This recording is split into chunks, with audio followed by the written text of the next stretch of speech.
Hello, everybody. Hi. Hello. Tintin, this is such a funny time of year with you've got two movies that you're rooting for, and we know you've been honored so much. Do you still feel competitive? And can you pick between Tintin and Warhorse? Because they're both achievements of yours.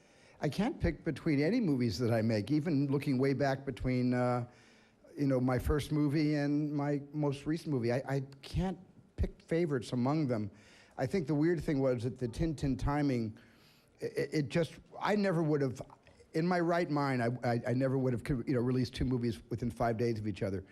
But that's sort of what happened here. It just kind of happened, and as we found out, they really weren't competitive. Tintin had a much younger family audience, and the great news was Warhorse was successful with a slightly older family audience, so there wasn't competition between those two, which worried me for a while. Did your kids have a favorite of those? Well, my little kids like, my 15-year-old loves Tintin, and my 19-year-old loves Warhorse. What can you say? Yeah.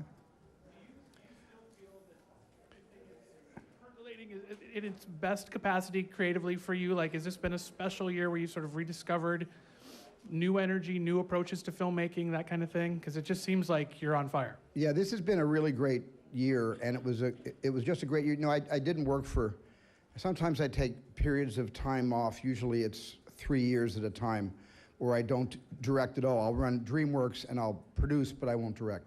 And once these projects started, once the Lincoln script, I read that for the first time. I knew that was a film that I was desperate to make. And when Richard Curtis turned in his draft to Warhorse, I knew I'd be in production within 6 months on that. So it was a really nice year where all the energies kind of converged within 2010 and 2009 and 2010.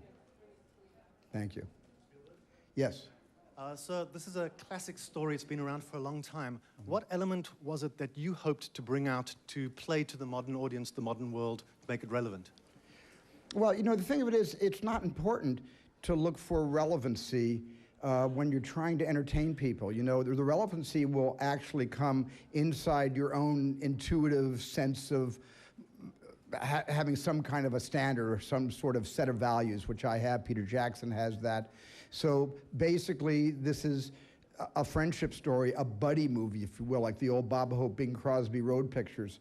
It really is about Captain Haddock, and it's really about Tintin. It's that relationship. And it shows a man who is a reprobate and a terrible alcoholic who actually stops drinking, and when he does, he accomplishes something wonderful. So there is a deeply embedded message in that area. Stephen, right here.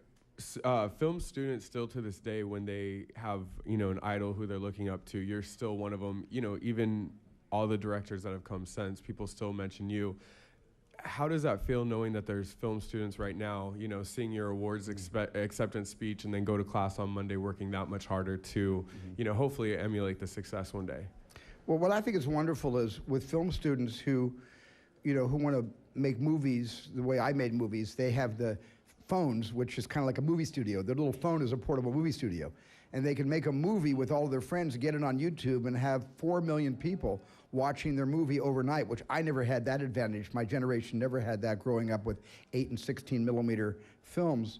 But the great thing about it is I've got a lot of kids that write to me and want to send me their short films. I look at a lot of short films a year. But then I turn around, and my heroes are Martin Scorsese and Clint Eastwood. So in a sense, it is kind of, we're all looking for inspiration. Young people look to our films, I look to my peers, and I look also back 60 years to our grandparents, so to speak, who we learned everything from.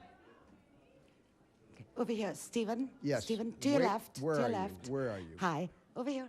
Oh, there you are. Yeah. Sorry. This is a question from HFPA Digital's Twitter followers. Yes. They want to know what is it about a project that makes you want to direct it? I don't know. There's no one thing. There's no one. I think my movies are very eclectic. I try very hard to not make the same movie unless I'm making a sequel. And in that way, I don't look for, there's not a set of criteria that must all line up like the planets in order to get me to say I'll direct the movie. Every time I commit to direct something, I'm seized with some kind of passion. I'm surprised I have committed to it. And a month later, I'm trying to get out of it. But once I commit, and I go through with it, because I think that's the pure energy or the pure truth of finding something that you're right for, that you feel that you can't live without making. Even when I change my mind, I know that first initial intuition is I have to stick with that. But there's no one kind of a movie, no set of criteria I look for. Yes. Hey, Stephen? Oh. Sorry, were you done? Up front to your right. Yes, Hi, yes. how you doing?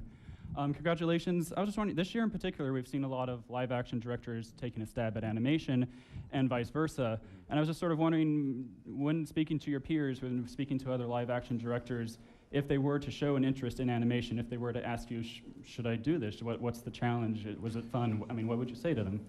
Well, I'd say you're finally going to get a chance to get behind the wheel of your own car without the driving teacher sitting next to you, which is what animation gives to a director. Gives you so much rope to hang yourself with, because you do everything. You know, you can light it with the animators if you choose to. You can get very complex in your choreography of the camera. You can change things. You can change entire sequences within a couple of months. And it's such a malleable art form that it drove Bob Zemeckis away from live action to do Polar Express and Beowulf and Christmas Carol. And Bob is the Thomas Edison of the motion capture new medium. Bob really is. Peter Jackson, myself, and Jim Cameron, we all take our hats off to Bob because he invented this. And I can see why, because it gives you such flexibility and the luxury of being able to quietly, almost like a painter, even though you're working through 400 animators, but it's still very personal between you and the canvas. In a movie, you're on the set with 200 people. It's a humongous collaboration.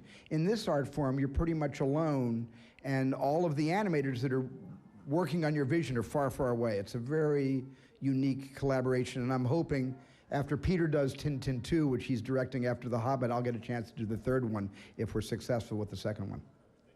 Thank you. Mr. Spielberg. Yeah.